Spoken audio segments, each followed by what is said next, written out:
Oggi in questo video vi mostrerò una tra le tecniche più semplici per poter modificare la forma delle foglie della Sansevieria cilindrica e quindi passare da questo a questo. Seguite il video perché sono certo che una volta che capirete quanto sia facile sarete contenti di averlo fatto. La prima cosa che occorrerà fare sarà quella di procurarsi un soggetto adulto che abbia delle foglie completamente sviluppate.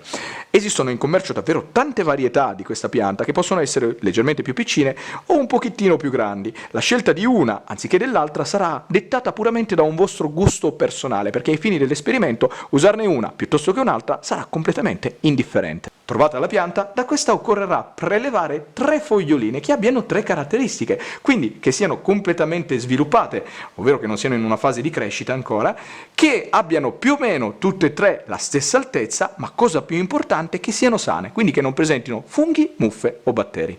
Scelte le foglioline, separarle dalla pianta madre sarà davvero molto semplice. Basterà procurarsi un taglierino, mi raccomando prima di utilizzarlo però sterilizzatelo, anche semplicemente con un pochettino di alcol, dopodiché andare a reciderle alla base con un taglio netto. Provo a cambiare inquadratura per mostrarvi meglio dove, ma soprattutto come vada effettuato il taglio, quindi col taglierino, partendo dal pane radicale, andando su di circa 1 centimetro, taglio netto in questo modo. E l'operazione è ultimata.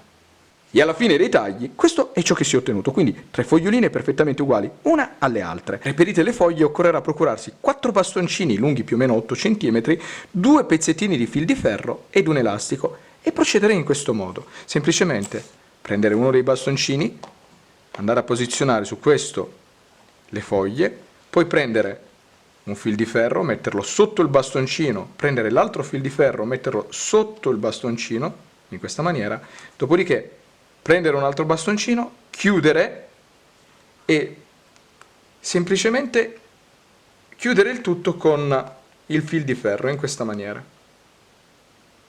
Stessa cosa dall'altra parte, quindi fil di ferro, si chiude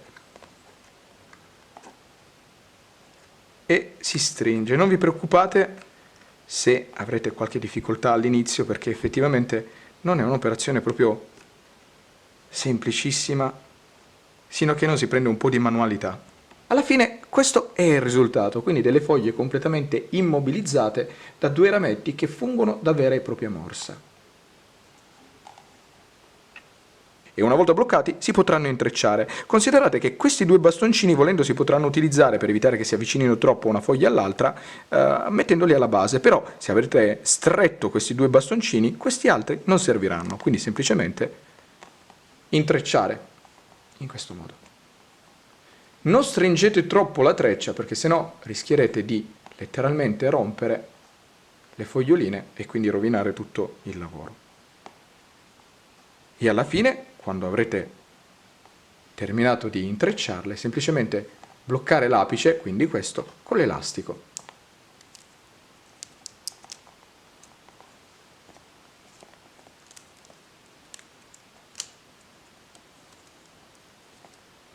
Alla fine dell'esperimento questo è ciò che si è ottenuto, un qualcosa di davvero insolito, particolare, però devo dire bello. Quindi prendere un bicchiere, possibilmente trasparente, e riempirlo con 4 o 5 cm di acqua sul fondo, dopodiché semplicemente prendere il tutto ed andare ad immergerlo all'interno.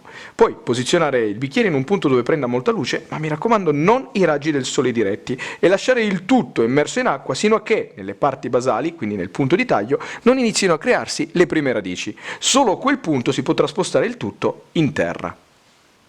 Nate le radici si potranno finalmente inserire le foglioline all'interno di un vaso. Io ne ho procurato uno con un diametro di circa 10 cm, che sono le dimensioni perfette per questo tipo di piantina, e l'ho riempito con del terriccio universale di buona qualità, soffice e drenante. Provo a mostrarvi meglio come, ma soprattutto dove nascano le radici. Adesso queste sono già ben sviluppate, però col passare del tempo nasceranno altre radici e quelle che sono nate cresceranno sempre di più.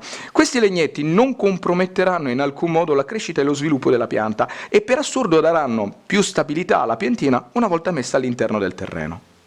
Quando andrete ad interrare la piantina, questi dovranno essere coperti completamente dal pane radicale, quindi quando andrete ad inserirla dovrete fare in modo che il terreno arrivi almeno a un'altezza superiore di 1 centimetro, qui per intenderci. E se questi sono 4 centimetri indicativi, quando farete il foro nel terreno, il foro fatelo più o meno di 6-7 centimetri, in modo che le radici, quando andrete ad inserire la pianta all'interno, non si schiaccino e non si rischi di romperle, semplicemente in questo modo. Dopodiché andare in questo modo ad inserire molto delicatamente in modo da appunto non rompere l'apparato radicale e rinzaffare il terreno tutto intorno, così. Poi piuttosto se manca terreno prendete altra terra e andate ad aggiungerla e pressate delicatamente tutto intorno. Alla fine dell'esperimento questo è ciò che si è ottenuto, quindi una piantina davvero molto carina e particolare. E col passare del tempo capiterà quasi certamente che alla base della pianta nascano delle piantine nuove, proprio come è avvenuto in questo caso. Quando le piantine cresceranno e diventeranno alte almeno 4 o 5 cm, andranno separati dalla pianta madre e per due motivi. Il primo perché sennò se ne rovinerà l'estetica, il secondo perché così otterrete delle piantine nuove. E con questo il video si conclude, spero che vi sia piaciuto e che vi sia servito per imparare qualcosa di nuovo, di utile e di carino. Se vi è piaciuto mi raccomando lasciate un commento, mettete un mi piace ma soprattutto iscrivetevi al canale e già che ci siete dategli anche un'occhiata. Detto questo vi saluto e vi aspetto al prossimo video.